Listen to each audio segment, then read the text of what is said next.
Hello mga Popsi! Welcome to the Pops TJ Recipe. Magluluto tayo ngayon ng gatang kalabasa at sitaw. Paghatid namin sa school, may nadaan na kami nagtitinda ng kalabasa at napabili naman kami. Actually, hindi namin talaga alam kung ano yung lulutuin dito, kung anong recipe ang gagawin namin. Pag-uwi namin ng bahay, sabi ni Mama, gataan na lang daw namin. Kaya dali-dali silang bumili ng gata at sitaw. At pagkabili nila, eto na, inuumpisa na namin mag-prepare. Nagdaan ng piyesta dito sa amin, kaya sunod-sunod tayong nagkarne. So ngayon, maggulay naman tayo. So ayan, nahiwa na ang kalabasa at hugasan naman natin ang sitaw. Siyempre, kailangan natin maging malinis sa ating lulutuin. At eto, hiwain na rin natin ang sibuyas, luya at ang bawang. Hindi mawawala ang mga yan dahil isa yan sa nagpapalasa at nagpapasarap. Isang buo kasi nabili namin kalabasa, kaya medyo marami-rami to. At sigurado hanggang mamayang gabing ulam na to. 'Di ba? Medyo tipid. Ito nga pala ang isasahog natin. Bumili si Step ng tulingan isang piraso. Yung tamang size lang. So ayan, iprito muna natin lahat. At pagkaprito natin, ilagay na natin yung pangalawang piga ng gata. Hindi ko na nga pala tinanggal yung konting mantika guys, kaya ganyan ang kulay niyan. Pero okay yan. At dahil meron kaming bagoong alamang, nilagay namin ang bagoong alamang. Ginisa na namin yan. Kaya isunod naman natin ang sibuyas, luya at ang bawang. Halu-haluin lang natin. At pag kumulo na ang gata, isunod naman natin ilagay ang gulay. Inuna natin ang sitaw. At syempre, pagdating sa gata, si Mama J ang expert sa amin dyan. Isunod naman natin ilagay ang kalabasa. Maraming pwedeng gawing luto rito sa kalabasa guys, hindi ba? Kayo guys, ano ba ang favorite nyong luto dito sa kalabasa? Paki-comment down below naman guys, para pag-usapan natin at para mapagkwentuhan natin ang mga favorite natin. Takban muna natin para madali lumambot ang kalabasa. At pag sa tingin nyo okay na, i-check natin. Halu-haluin lang natin ng bahagya para umibabaw ang mga malalambot na sa ilalim. Para umilalim naman ang medyo matigas-tigas pa. O diba? Ang ganda sa paningin ng kulay ng gulay.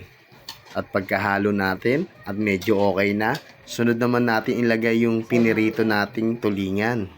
Ibabaw lang muna natin siya at mamaya haluin natin siya.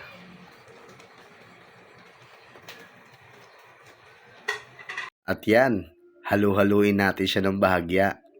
Natatakam na rin ba kayo mga papsi? Ang sarap ng gulay no? Excited na rin ako maluto yan eh. Gusto ko na kasing kumain. Pero hindi pa tapos to mga papsi. Hindi pa natin na ilalagay yung unang piga ng gata. Pag medyo malambot na ang kalabasa, sunod na natin ilagay. At yan, medyo malambot na ang kalabasa. Ang gusto ko kasi dyan yung medyo nadudurog na yung kalabasa. Ibuhos na natin ang dahan-dahan ng unang piga ng gata. Pati si Miss Step, natatakam na rin. Nagugutom na rin daw siya.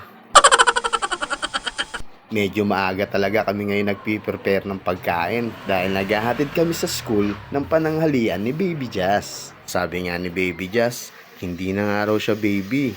Ang sabi naman namin, kahit malaki ka na o kahit mag-asawa ka na, you always my baby.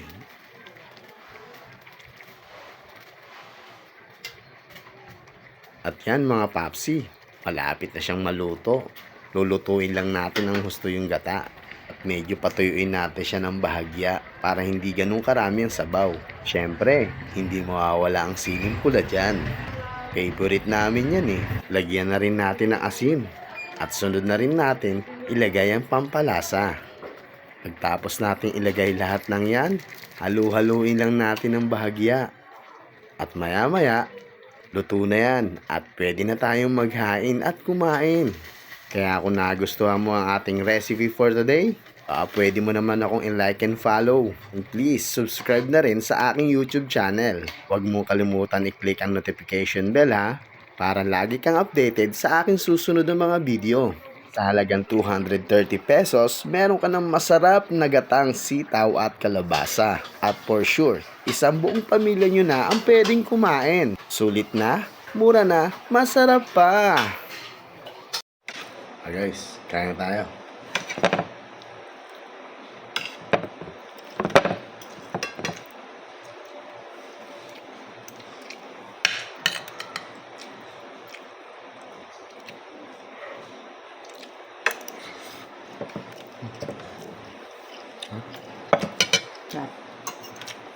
Thank you for watching. Follow for more. Peace.